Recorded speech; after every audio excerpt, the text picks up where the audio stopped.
క్రూరమైన మరణానికి ఆయన్ని బలి చేయడానికి. కానీ ఆ దారిలో వస్తూ ఉండటం చూచారు. వెంటనే ఆయనను యేసు శిలువను మోయడానికి ఒత్తిడి చేశారు. హృదయం ద్రవించింది, దుఃఖంతో కంట తడిపెట్టింది.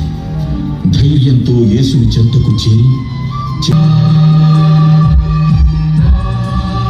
కరుణామయుడైన దేవా, త్వరగా నడవాలని సైనికులు ఒత్తిడి తెస్తున్నారు. కానీ అడుగు తీసి అడుగు వేసే శక్తి కూడా ఆయనలో లేదు. ఎంత ప్రయత్నించినా కాలు లేవడం లేదు. ఆ భారమైన శిలువ క్రింద మరోసారి